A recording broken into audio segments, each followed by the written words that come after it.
Hello, I'm Mercedes Stephenson, and this is the West Block: politics, perspectives, and players.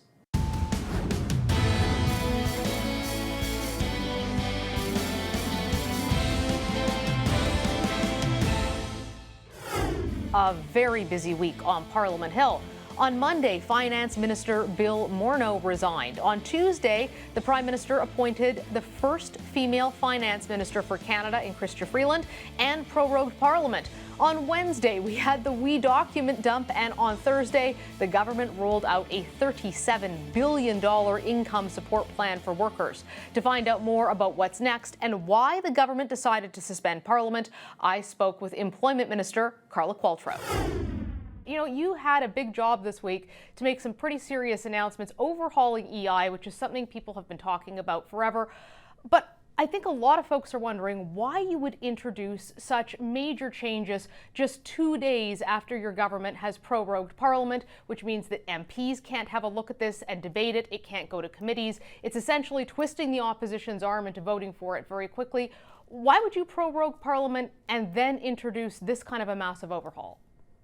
Well, first of all, I think we have to decouple these two things. They're happening in the same week, but not at the same time, I guess is the best way to say it. So the prorogation is a recognition how substantively the world has changed since our last speech from the throne.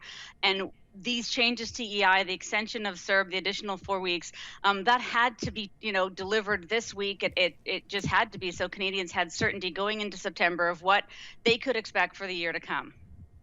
I understand the argument that it had to be delivered this week, but then why didn't the Prime Minister wait until next week or until later? I mean, if proroguing Parliament is just to hit the reset button so that you can have a throne speech and it's not to shut down committees or prevent Parliament from meeting, then why not do that closer to the date in September?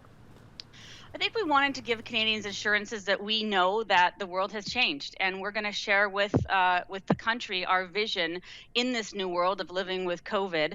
And to be honest, the changes to EI, freezing of EI premiums, creating an additional 4 weeks of CERB, that's not a parliamentary process initiative. That's not in that world. The new recovery benefits, absolutely, they need to be legislated, and they will be, because I have every confidence the opposition is going to see their suggestions reflected in these programs, and I think we'll find a common ground on them. But the EI piece is completely separate from legislation or Parliament.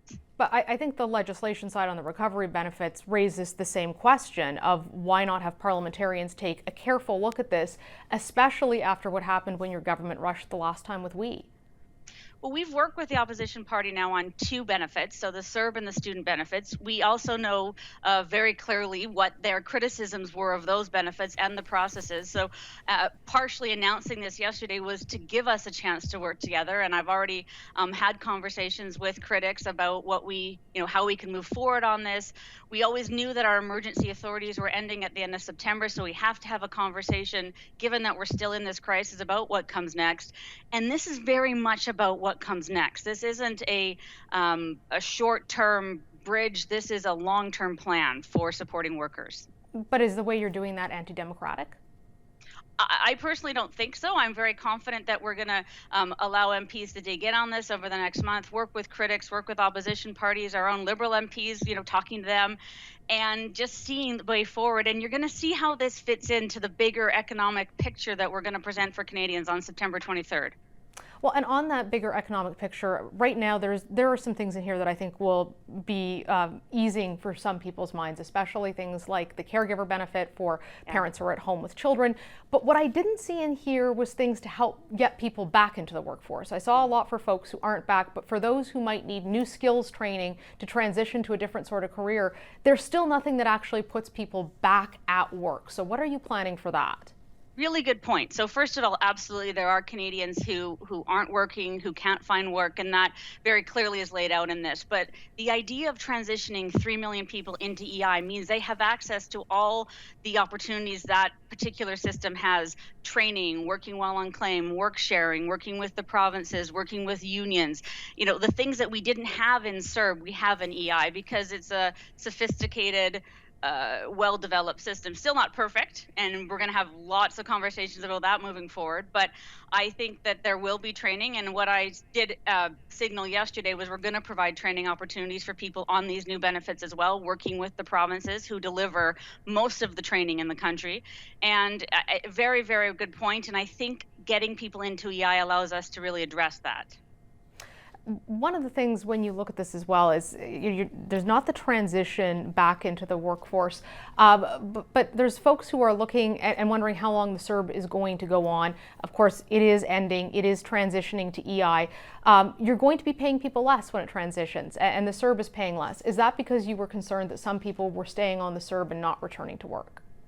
No, I think it's a combination of two things, if you don't mind. So first of all, EI by definition gives people 55% of their income to a maximum of $573 a week.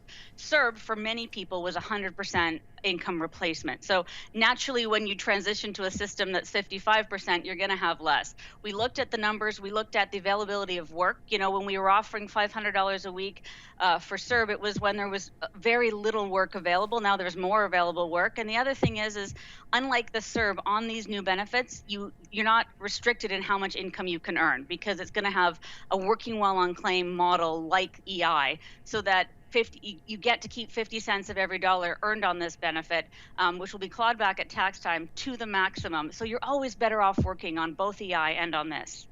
Minister, I guess I wonder where all the money's coming from eventually, because we had the Prime Minister say that there's no way they're going to raise taxes, but we're now talking about billions more going out the door.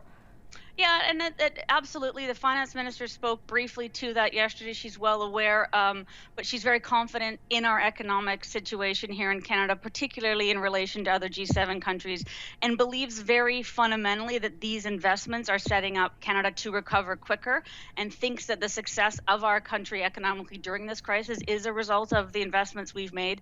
Quite frankly, we took on the debt, as she said, so that Canadians didn't individually have to incur that debt. We know people have mortgages to pay. We know people have rent and food and other bills, and this was our this is how we decided to help people, and we think it will serve the country well moving forward. Minister, are you worried that after what surfaced this week, Canadians will think this is the old Liberal Party with the allegations of cronyism and doing favors for friends?